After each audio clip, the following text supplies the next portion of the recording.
Shivkumar takes a dig at HDK for criticizing Middle Township details ಎಲ್ಲ paper ನೋಡಿದ್ದೀರಿ. ಹೌದು,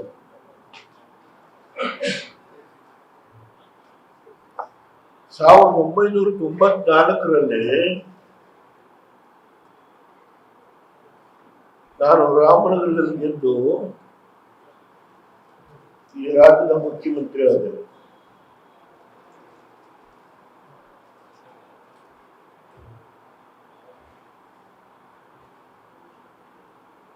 ಆ ಜನತೆ ಕೊಟ್ಟ ಆಶೀರ್ವಾದ ಬಲ ಈ ದೇಶದ ಪ್ರಧಾನಮಂತ್ರಿನೂ ಆದೆ.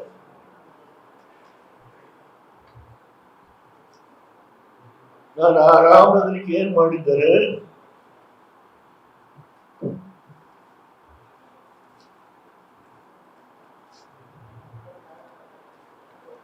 ಇಂಡಸ್ಟ್ರಿ, ಮತ್ತೊಂದು ನೀರಾವರಿ, ಈವನ್ ಶುಗರ್ ಫ್ಯಾಕ್ಟರಿ, ಬೆಂಗಳೂರು ಏನು ನೀರು ಕೊಡ್ತೀವಿ ಕುಡಿಯುವರೆಲ್ಲ ಅದು ರಾಮನಗರ, ಸಾತ್ನೂರು, ಚನ್ನಪಟ್ಟ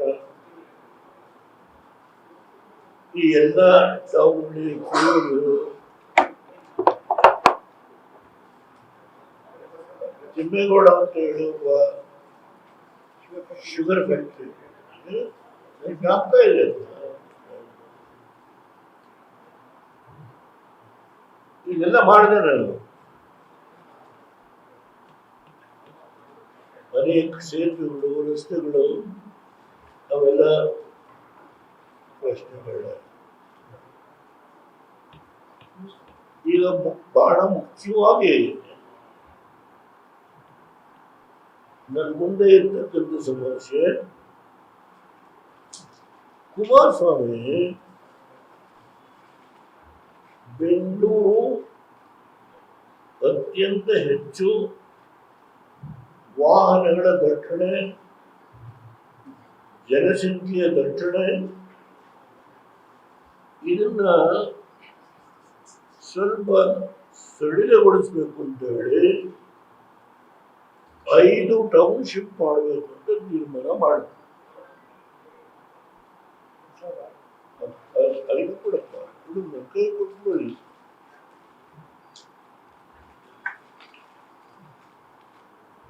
ಇಲ್ಲಿದೆ ಅದಕ್ಕೆ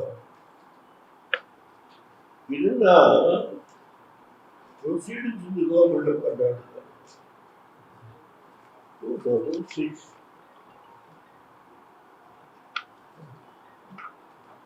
ಇಲ್ಲಿದೆ.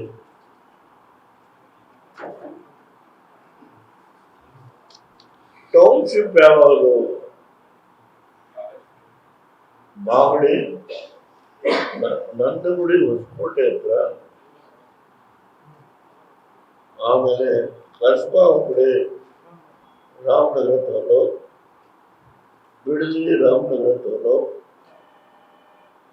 ಸೋಲೂರು ಮಾಗಡಿ ತಾಲೂಕ್, ಇನ್ನೊಂದು ಸಾತ್ನೂರು ಕನಕಪುರ ತಾಲೂಕ್. 5 ಟೌನ್ಶಿಪ್ ಮಾಡಬೇಕು ಅಂತೇಳಿ ತೀರ್ಮಾನ ಮಾಡಿದ್ರು.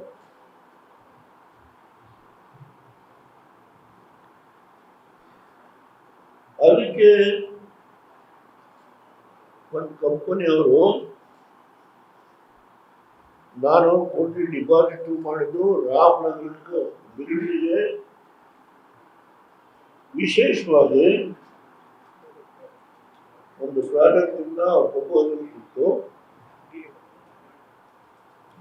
400 ಕೋಟಿ ಹಣ ಕೂಡ ಅವರು ಡಿಪಾಸಿಟ್ ಮಾಡಿದ್ರು. ಇವರು ಭೂಮಿನ ಅಕ್ವೈರ್ ಮಾಡೋದಕ್ಕೆ ನೋಟಿಫಿಕೇಶನ್ ಮಾಡಲಿಲ್ಲ. ಸರ್ಕಾರದ ಒಂದು ನಿರ್ಣಯ ಮಾಡಿದರು. ಆಗ ಸತ್ಯ ಸಂಶೋಧನೆಯ ಒಂದು ಸಮಿತಿ ಕಾಂಗ್ರೆಸ್ನವರು ಈ ಭೂಮಿ ಎಲ್ಲ ಕುಮಾರಸ್ವಾಮಿ ಹೊಡೆಯಕ್ಕೆ ಹೊರಟಿದ್ದಾರೆ ಅಂತೇಳಿ ಸತ್ಯ ಸಂಶೋಧನೆಯ ಸಮಿತಿ ಎಲ್ಲ ಕಡೆ ಹೋಗಿ ರೈತರನ್ನ ಎತ್ತುಗಡೆ ಕಟ್ಟಿದ್ರು. ಇನ್ನು ನಿಮ್ಮ ಭೂಮಿ ಎಲ್ಲ ಅಕ್ವೈರ್ ಮಾಡ್ಕೊಂಡು ಮುಳುಗಿಸ್ತಾರೆ, ಇವರಿಗೆ ನೀವು ಓಟ್ ಕೊಟ್ರಿ ಅಂತ ಹೇಳಿ ಎತ್ತುಗಡೆ ಕಟ್ಟಿದ್ರು. ಆಗ ಈ ಬಿಡದಿ ಜನ ಕೂಡ ಕುಮಾರಸ್ವಾಮಿ ಹತ್ರ ಬಂದು, ನಾವು ಇದರಿಂದ ಬದುಕ್ತಾ ಇದ್ದೀವಿ, ನೀವು ನಮಗೆ ತೊಂದರೆ ಮಾಡ್ತಾ ಇದ್ದೀರಿ, ನಿಮ್ಮ ಅಪ್ಪನ ಗೆಲ್ಲಿಸ್ಬಿಟ್ವಿ, ನಿಮ್ಮನ್ನು ಗೆಲ್ಲಿಸಿದ್ದೀವಿ, ನೀವು ನಮ್ಗೆ ಅನ್ಯಾಯ ಮಾಡ. ಇದಕ್ಕೆ ವಿಶೇಷವಾಗಿ ಆ ಕಂಪನಿ ಯಾವುದು, DLF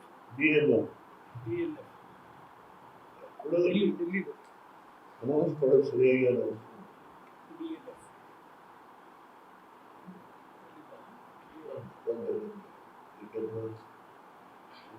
ಕರ್ನಾಟಕ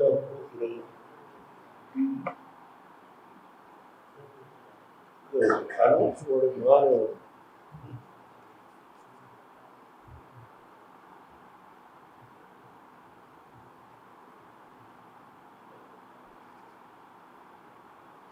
ಸಚಿವ ಸಂಪುಟದ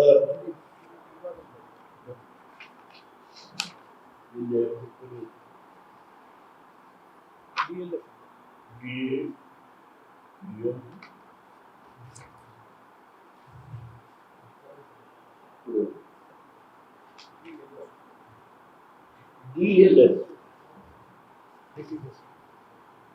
ಡೆಲ್ಲಿ ಬೇಡ, ಆ ಕಂಪನಿ 4 ಕೋಟಿಗಳು ಡಿಪಾಸಿಟ್ ಮಾಡಿದೆ. ಈ 4 ಟೌನ್ಶಿಪ್ ಅಲ್ಲಿ ಬಿಡದಿಗೆ ಕುಮಾರಸ್ವಾಮಿ ಅವರು ಆ ಕಂಪನಿಗೆ 400 ಕೋಟಿ ರೂಪಾಯಿ ಅವರು ಇನ್ವೆಸ್ಟ್ ಮಾಡಿ ಅವರು ಒಂದು ಪ್ರಾಜೆಕ್ಟ್ ರಿಪೋರ್ಟ್ನ ಸಬ್ಮಿಟ್ ಮಾಡುತ್ತಾರೆ. ಅದು ದೊಡ್ಡ ಪ್ರಮಾಣದ ಪ್ರಾಜೆಕ್ಟ್ ರಿಪೋರ್ಟ್, ಸುಮಾರು ಒಂದು ಟೌನ್ಶಿಪ್ನೇ ಮಾಡಬೇಕು ಅಂತ ಹೇಳಿ ಮಾಡ್ತಾರೆ. ಜನ ಎಲ್ಲ ತುಂಬಾ ಅವ್ರ ನೋವನ್ನ ಹೇಳ್ಕೊಂಡು, ದಯಮಾಡಿ ನಾವು ರೇಷ್ಮೆ ಬೆಳೀತಾ ಇದ್ವಿ, ಕಬ್ಬು ಬೆಳೀತಾ ಇದ್ವಿ, ಹೈನುಗಾರಿಕೆ ಆಗ್ತಾ ಇದೆ, ನಾವು ಬದುಕ್ತಾ ಇದ್ದೀವಿ, ನಮಗೆ ನೋವು ಮಾಡಬೇಡಿ ಅಂತ ಹೇಳಿ ನಿಮ್ಮ ತಂದೆಯವ್ರಿಗೆ ಓಟ್ ಕೊಟ್ವಿ, ನಿಮ್ಗೆ ಓಟ್ ಕೊಟ್ವಿ. ಅಲ್ಲಿಗೆ ಕುಮಾರಸ್ವಾಮಿ ಅವರು ಗೆಜೆಟ್ ನೋಟಿಫಿಕೇಶನ್ ಮಾಡಿ ಆ ಭೂಮಿನ ತಗೊಳ್ಳೋದನ್ನು ಕೈ ಬಿಡುತ್ತಾರೆ ಎಲ್ಲ ಕಡೆ. 5 ಟೌನ್ಶಿಪ್ಗಳದು ಕೈ ಬಿಡುತ್ತಾರೆ. ಇದು ಕೇವಲ ಬಿಡದಿ ಅಂತ ಅಲ್ಲ, 5 ಟೌನ್ಶಿಪ್ ಕೈ ಬಿಡುತ್ತಾರೆ. ಸರಿತಾನೆ? ಈಗ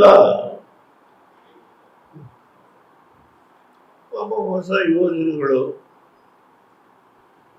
ಬೆಂಗಳೂರಿನ ಜವಾಬ್ದಾರಿ, ನೀರಾವರಿ ಜವಾಬ್ದಾರಿ, ಒಂದು ರಾಷ್ಟ್ರೀಯ ಪಕ್ಷದ ಅಧ್ಯಕ್ಷ ಸ್ಥಾನದ ಜವಾಬ್ದಾರಿ, ಇದೆಲ್ಲ ಹೊತ್ತಿರ್ತಕ್ಕಂಥ ಸಂದರ್ಭದಲ್ಲಿ ಆಮೇಲೆ ಈಗ ಮುಖ್ಯಮಂತ್ರಿ ಆಗಬೇಕು ಅನ್ನೋದು ಅದೇನೋ ಒಡಂಬಡಿಕೆ ಆಗಿದೆ ಅಂತ ಹೇಳಿ ಬೆಳಗಿಂದ ಸಾಯಂಕಾಲದವರೆಗೂ ನಾನು ನಿಮ್ಗಳ ಮುಂದೆ ಒಂದು ಮನೋರಂಜನೆ ಕಾರ್ಯಕ್ರಮ ನಾವು ನೋಡ್ತಾ ಇರ್ತೇವೆ. ಅದು ಒಂದು ಕಡೆ. ಇಲ್ಲಿ ಇವರು ಈ ಜನ ಏನಿದ್ದಾರೆ ಅವರು ಕಣ್ಣೀರಿನಲ್ಲಿ ಕೈ ತೊಳಿತಾ ಇದ್ದಾರೆ. ಇವತ್ತು ಹೋಗಿ ನೋಡ್ಬೇಕಂದ್ರೆ ಹೈನುಗಾರಿಕೆ ಪರ್ ಡೇ ಎಷ್ಟು ಹಾಲು ಉತ್ಪಾದನೆ ಮಾಡ್ತಾ ಇದ್ದಾರೆ? 50,000 ಲೀಟರ್ ಪರ್ ಡೇ 50,000 ಲೀಟರ್ ಹಾಲನ್ನ ಈ ಒಂದು ಪ್ರದೇಶದಲ್ಲಿ ಪರ್ ಡೇ 50,000 ಲೀಟರ್ ಹಾಲು. ಅದ್ರ ಜೊತೆಗೆ ರೇಷ್ಮೆ, ಕಬ್ಬು. ಕುಮಾರಸ್ವಾಮಿ ಅವರು ಏನು ಅಲ್ಲಿ ಹರಿಯೋ ಒಂದು ವೃಷಭಾವತಿ ವ್ಯಾಲಿ ಇದೆಯಲ್ಲ, ಅದರಿಂದ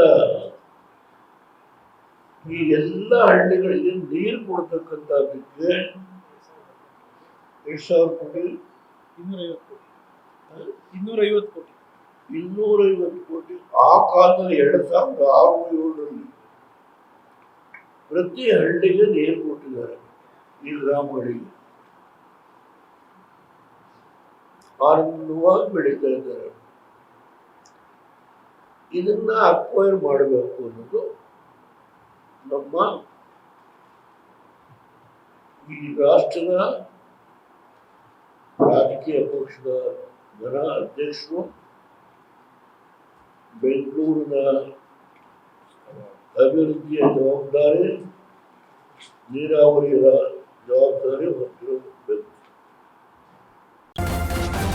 ನ್ಯೂಸ್ ಫಸ್ಟ್ ನಿರ್ಭೀತಿಯಿಂದ ನಿಮ್ಮ ಪರವಾಗಿ.